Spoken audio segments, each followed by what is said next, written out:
Para sa Eat Bulaga under TVJ Facebook page na may 2.8 million followers at sa It's Showtime naman po na may 18 million followers. So today is January 8, araw po ng Miyerkules. So as of 1:40 PM ang It's Showtime po ay may kasalukuyang segment na And the Breadwinner Is. Samantalang ang Eat Bulaga naman po ay may kasalukuyang segment na Gimme 5. So dito makita po natin mga kaparokya na ang It's Showtime po ay may 7,900 viewers, samantalang ang Eat Bulaga naman po ay may 4,900 live viewers. So again, as of 1:41 PM ang It's Showtime ay may 7,800 viewers na katumbas po ng 8,000 at ang Eat Bulaga naman po ay may 4,900 live viewers na katumbas naman po ng 5,000 viewers. So punta naman po tayo sa TV Network YouTube channel ng dalawang noontime show.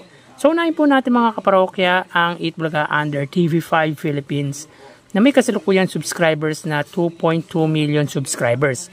At para naman po sa It's Showtime under GMA Network YouTube channel na may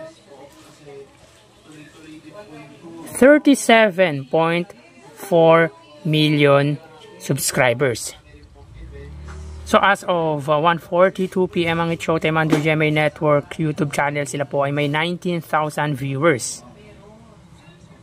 At ang Eat Bulaga naman po under TV5 Philippines or TV5 ay may 23,000 live viewers. So again, as of 1:42 PM ang It's Showtime under GMA Network, sila po ay may 19,000 viewers at ang Eat Bulaga under TV5 naman po ay may 23,000 live viewers. So punta naman po tayo mga kaparokya sa main YouTube channel ng dalawang noontime show.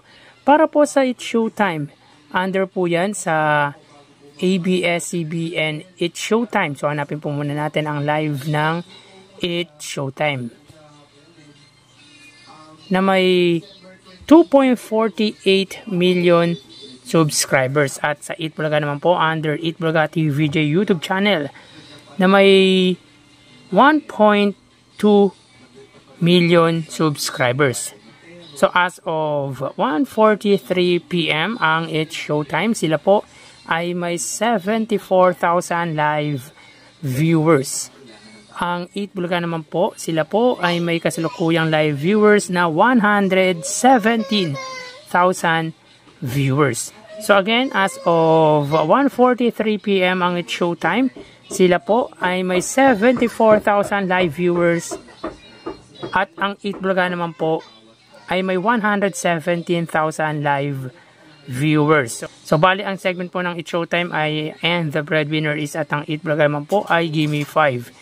So bali ang total na nakuha ng dalawang noontime show ay, mga kaparokya, bago natin bigyan total viewers na nakuha ng dalawang noontime show ay humiling ako na pakisubscribe po ang aking YouTube channel.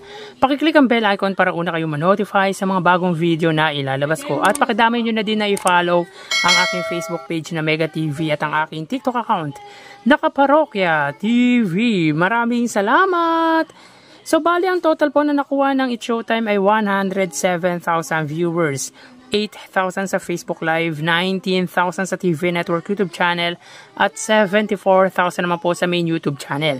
Ang Eat Bulaga naman po ay nakakuha ng total na 145,000 viewers, 5,000 sa Facebook Live, 23,000 sa TV Network YouTube channel, at 117,000 naman po sa main YouTube channel. So again, ang It's Showtime po ay nakakuha ng total na 107,000 at ang Eat Bulaga naman po ay 145,000 viewers. Yan po ang lumalabas sa kanilang online viewership as of 1:45 PM. At mamaya ho, magbabalik pa po tayo sa uling bahagi ng ating online views update ng dalawang noontime show. Magpapaalam po muna pansamantala mga kaparokya. Magsingat po tayo.